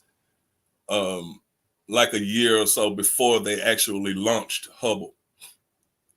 And that's pretty awesome. That good guy, what was your question? It took a while. Oh, sorry. The technologies are just. You dropping in and out, Anthony, just to let you know. No, my question was, I was about to say, didn't India send a probe up to the moon, and isn't America about to do the same? Yeah, I heard something about that. I haven't really delved much into that. Maybe Anthony knows more, but of course, if I don't know something, I'm not going to try to speak on it. You feel me? Again, this show was on the previous episodes we did, and we didn't actually discuss that. So I'm not prepared to speak on it. What was episode 2? What was episode 2? That was don't do that. When neutron stars collide. Neutron stars collide, which is a kilonova. We spoke on the kilonova and how it's when neutron stars collide. Because what I'm gonna tell you, Thunder, is when you park, you can rewind this show and you can see us go through it, okay? But I love you and thank you for I apologize. I didn't know. I'm sorry. Thank you for support. Yeah, we way past that. We about to get on episode 4 right now, Anthony. Okay, what's episode 4? Anthony, yeah, we need to get in the 4th show too. Oh, so we on 3 right now? Did I skip? I thought we was on. Go ahead, Anthony. Cook. Yeah, we done with 3. We was talking about Orion Nebula and the jumbos, and so went through that. Oh, and I wanted to let you know, Thunder, that Sagittarius A, which is the black hole in the center of the universe, is actually a black woman. The black woman is God. You know what? I'm gonna go with you in this community. That's the black woman. Yep. That's the that black hole is the birth canal of you know what I'm saying? So we're doing like matter of fact, did you make it to the Beyonce concert? No, but I really wanted to go. Because I'm a Sagittarius and her husband is Sagittarius, so yeah, she has a scene where they have it's pretty much that, right? So they have 2 legs that spread open with high heels. Yeah, I saw it. You saw that? Yeah. It's visual art. So I feel like that could be interpreted many different ways. Like, people who don't have who can't think further than an inch in front of them will only go to that surface level. But for me personally, I've always been into art, abstract art, expression art. So for me, I saw it differently. I actually thought it was done tastefully and beautiful, but that's me. You could do the universe coming from that. You could do that if you want to. Nah, I ain't doing that. You ain't doing that? I was trying to help you out. I'm not with all that. That's I was trying to help you out. You know what I'm saying? You gotta let me help you out, Juju. Wait, I'm gonna mute you. You done. Wait a minute. So to the stage we got Chilimbwe. I know I said it wrong. Keep repeating it, Marcus. I'm gonna get it right one day, like I got trapezium right and spectrometry. It take me a while. What's up, Marcus? Holla at your girl. Still killer fish on the building. Talk to good, Juju. We chilling. God Killer and Anthony Bowman, SpaceAgeAfrican. What's good with y'all? What's going on, man? Ain't nothing much. To the rest of the panel, Thunder, I can't think of the other. Is that good news that guy? Good guy. You know that good guy. Good guy. Boy, he be over there on them other panels talking major SHIT. But he love it over here. Anti-vaxxer. Yeah, anti-vaxxer. Goddamn right.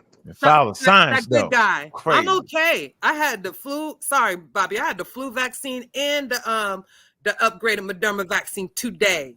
And my question is, what is your chance of getting both of those? What you mean? What is your chance of getting the flu and COVID-19? Maybe you'll be a guinea pig for it. Well, stick around long enough. Stick around. Yes, you're right. I'll be a guinea pig for getting it naturally. Yeah, good luck with that natural immunity. I'm not prepared to take that risk during my circumstances. I'm considered immune compromised, so I have to take all the available precautions that I can. And yeah, but that's what the vaccine was only good for. What? That's a different show. My bad. Yeah, it is. But I'm just saying. Here I am. Thank you. Marcus, did you have something else to say? I didn't mean to cut you off. I just had to get on that good guy. Let's get to the full show. Yeah, I want to appreciate you guys. No, I want to get to this. I want to get this wrapped up. Can Marcus finish Anthony real quick? Anthony can't hear him. Yeah, I think he got a delay. Oh, I'm sorry. My bad. Damn, boy. Anthony, boy, that's really how fire. you gonna type shit over this motherfucker and don't breathe? I wanna thank you guys for presenting scientific information to a community that seems to be starving for the truth. Too many people obsessions and identity is tied to pseudoisms, and so I think this is a breath of fresh air. A lot of people have a high, a very large self-image that has no basis on any work they actually done. We got people who want to argue with experts and make false claims. Because you visit museums and do tours, don't make you equivalent to the people who coordinate and put these big things together. I think it's foolishness to stand before people who have been through such traumatic experiences and beat your chest going against other Black scholars who have put in the work and have taken the time out to master their craft. This is a clear example of the death of expertise, the war on science, and cognitive biases running wild and rampant. And so I think I appreciate the work and time that y'all have taken to make sure the information you give is accurate as possible. Thank you. You're welcome. Pseudo Killer Official, Colonel Marcus. Now shut the hell up so we can hear Anthony's teach. Appreciate that, bro. Appreciate you that. Appreciate you, Marcus. Where Marcus at? Yo, was like, hold on, we want to keep it. We want to. Boy, you run a tight ship there, bro. Yes, and it's okay. God, damn. So we're gonna get into season 1, episode 4, gravitational lensing. Yeah. To be or not to be. Oh, that's my good one. That's one I had to get CK on. Had to beat CK up on that with the water everywhere and gravitational. Hey, Anthony, was you around? You weren't even around then when I was beat. Ooh, you'd have had fun. Me and C got the fighting over that, boy. I was like, it's water all over the cosmos. She was like, no, it ain't how you know. I said, yeah, then you gravitate and see through the. Oh man. Yeah. But talk about it, Anthony. We're gonna get into gravitational lensing.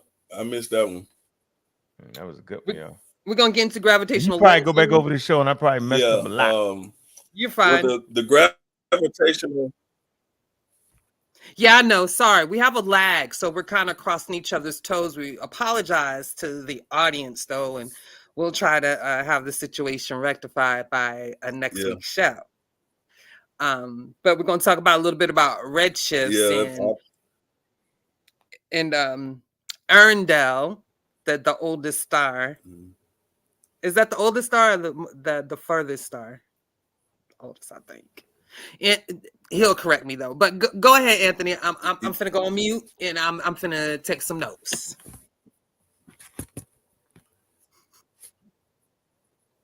All right. The gravitational lensing. First of all, it was y'all can hear me, right? Can you can hear me? Yes, loud and clear.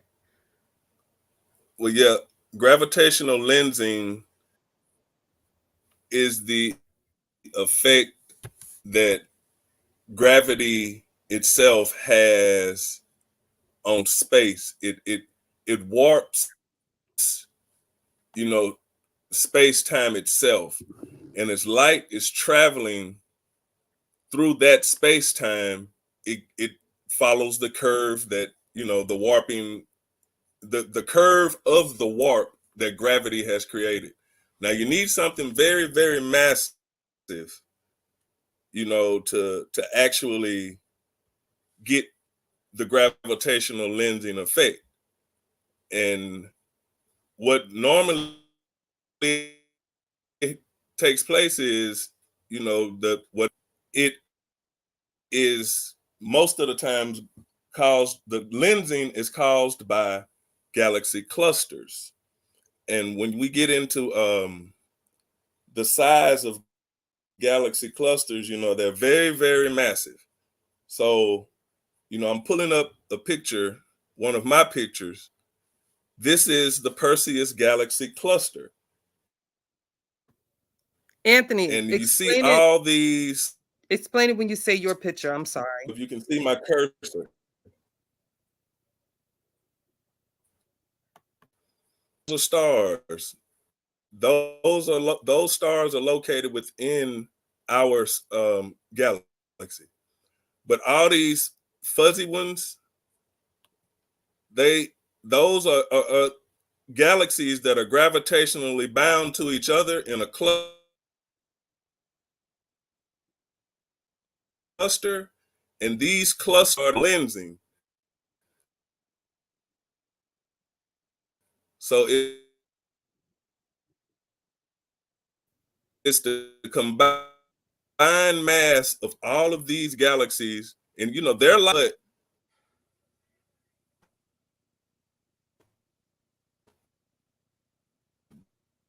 they do all basically kind of like they form a big it's not a hole, but they warp the space and time fabric itself. And like I said, that light travels around the curve that's produced by the warping in space to our telescopes. So that's how we can detect things that are very, very far away, which in this episode we spoke of Arendelle, the most distant star, single star that's ever been, detected by any of our instruments created here on Earth. So the gravitational lensing is the way it's like a telescope itself. It helps us to see much, much farther than we're able to see directly with our scopes. So it's a very important tool in astronomy, and it's also a scientific fact. It was predicted in general relativity by Einstein way back in 1915, excuse me. So that scientific theory contains the fact of gravitational lensing. It's we know it, we see it, we can understand it. And like I say, it was predicted over 100 years ago. But now we have the technology. Well, this ain't, Webb wasn't the first one, but Webb is the first that can analyze that light that's being gravitationally lensed. Hubble could see it, but Webb not only sees it, it can analyze it.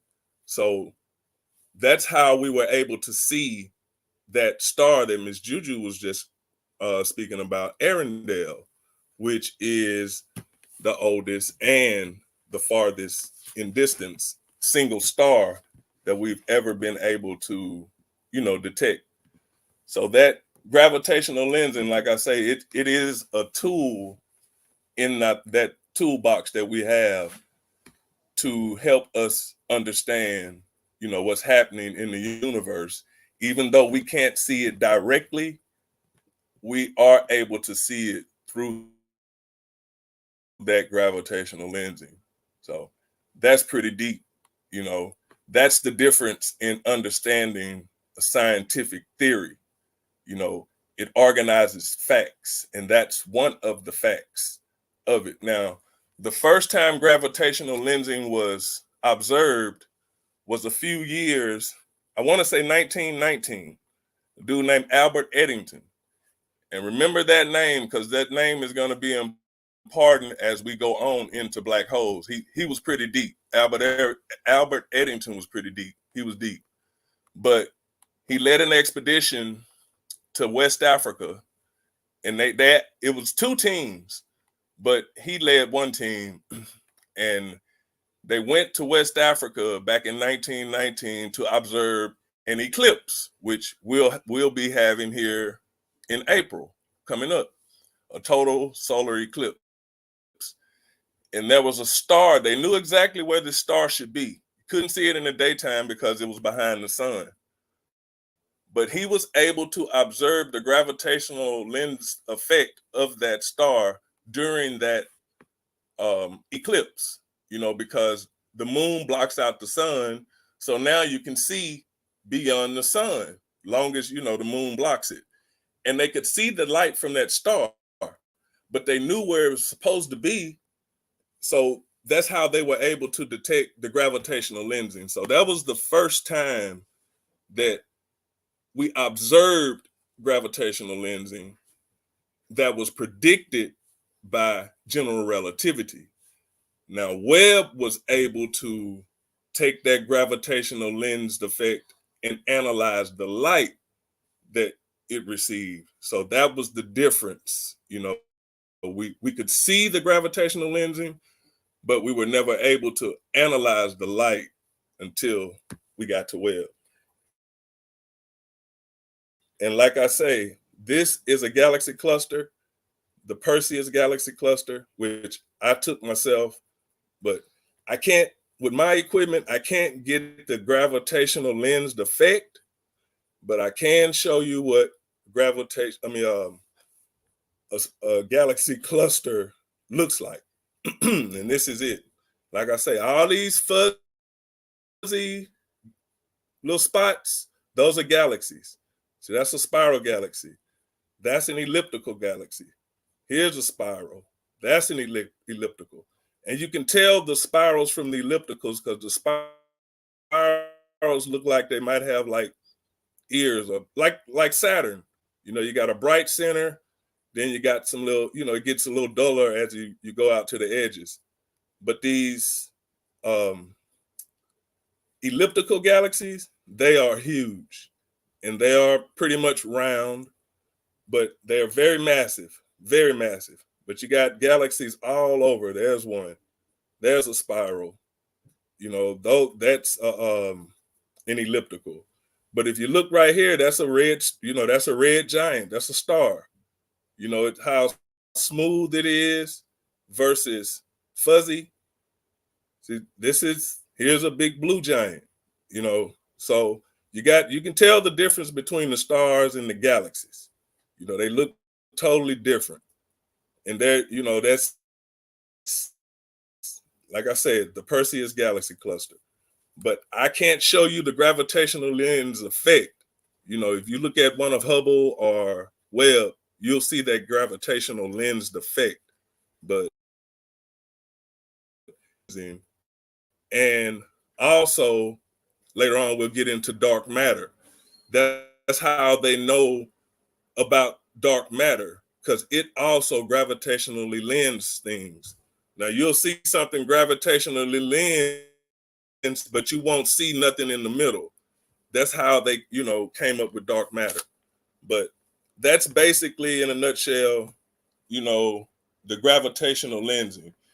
And something you can do to get an understanding of that, if anyone has a long-stemmed wine glass, if you take that long-stemmed wine glass and run the base of it across a book or something, you'll see the words on the page start to warp, look like they're warping around something. That's a good, experiment to do at home, to get an idea of how gravitational lensing works. So I hope that wasn't too long, but that's all I got on that, Miss Juju. Yeah. The wine glass is also good. I always like to share this example because I think more examples, the better understanding. But also, my favorite understanding, I got this from one of our source materials, was take a sheet of rubber, right? And place like 3 balls on it, a basketball, a soccer ball, and a tennis ball or golf ball. And you can see that the basketball will have a curvature larger than the tennis ball. And that's the warping of the space and time. So the light from an object or astronomical figure behind it has to travel and curve around that space and time, and it magnifies it, and that's gravitational lensing. Did I mess that up? But that's how I understood it best, when because you can actually see the difference. No, that's actually pretty good. Yeah, so I that's actually pretty good, Miss Juju. Thanks. So yeah, this was definitely a fun show talking about lensing. Oh, and another part, and if I'm repeating myself, I'm sorry. I hope I'm not, because I'll be looking for notes that I found. This is interesting how nature works in the universe. That's nature. That's, you know, it's nature, right? So you need an object that's the weight of the object, the gravity of it is what bends space and time. And that object is in the foreground, and the object that we're seeing that's being lensed is behind it. I just think it's so mind-boggling, but phenomenal at the same time to think that that's what's going on. That's what's happening. And when we're looking back in time. Back in time. Like, so the light that we're seeing took, 12 point something billion years to get to us so we can see it. You feel me? So that just boggles my mind. So, yeah, but that's definitely was fun. And, hey, that's deep. And unfortunately, Anthony, I got like 10 minutes of battery power because some reason I wanted to travel with my laptop and not bring a power cord. I'm sorry, guys. I don't know, but if we have any quick questions, if not, we about to wrap it up. And again, we thank y'all for joining us, and make sure that you stay tuned for next week. We about to get into the black holes. The black hole is a woman, and she is God. Sagittarius A, that's in the middle of our galaxy. Y'all better show some respect. No, stop. I'll be doing that all week. But one thing I did want to say, this is a little personal. It's been on my mind, Sometimes I just close up, but today is my creator, my mommy's birthday. So I want to say happy heavenly birthday, Julia Ann Smith Archie. I love you. I miss you so much. She was pretty awesome. And yeah, she is what made me who I am today. So yeah, Julia, some people say you in the heavens looking down, but my mama is a star. She's definitely a star. She in one of them trapezium clusters, the Perseus clusters.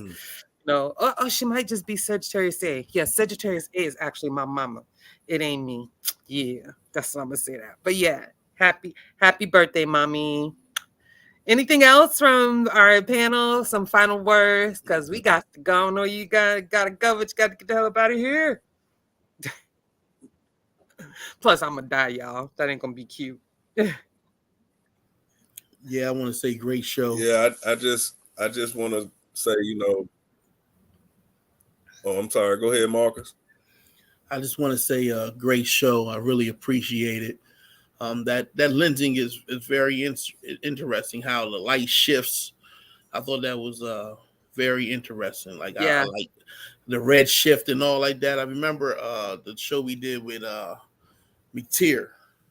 Yes. She was bringing up Dr. Moya McTeer. Dr. Moya McTeer. She was bringing up that red shift and the same thing. So, it's interesting, man. I'd like to hear a little bit more about that. So, all right, I appreciate y'all. You know what I'm saying? Appreciate the information. Thank you. Great show.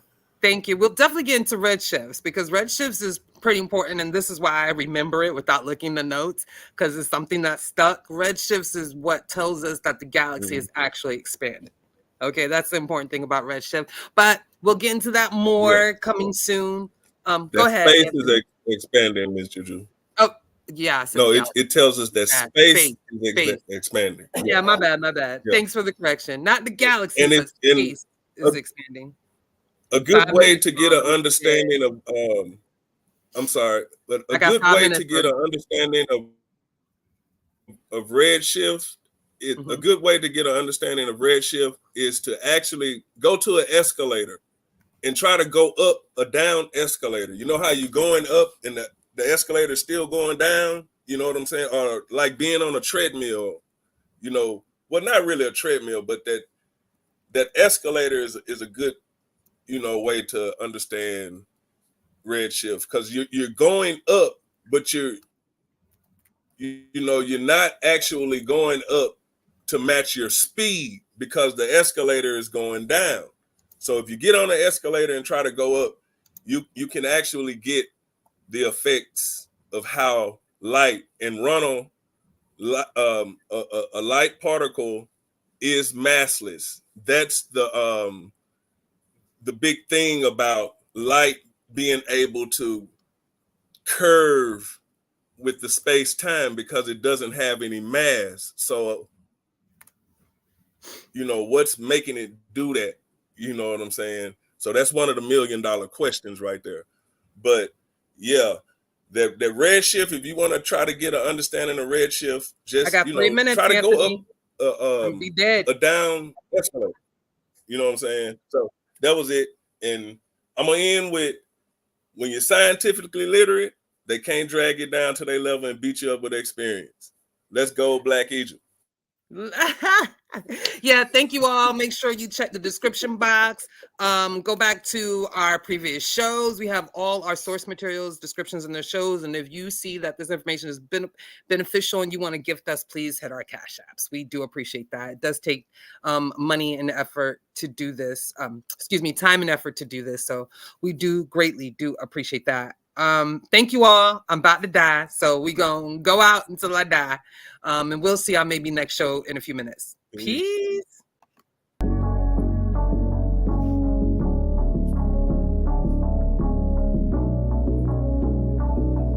Yeah, it's DQ, baby. That was great. That was JuJu. Still live. Damn. He's talking. Still live. Serial killers, what up? What up? What up? You ended it. Check.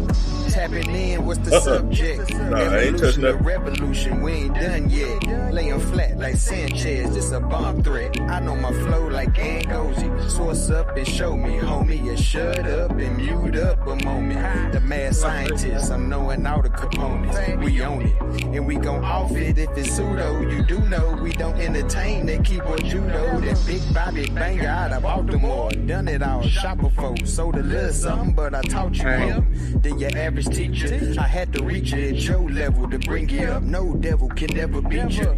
With precision of a magi, the information supplied by some guys get debunked online. CK and JuJu, I chill in the cut. But if you boys wanna fade, then I'm chefing you up.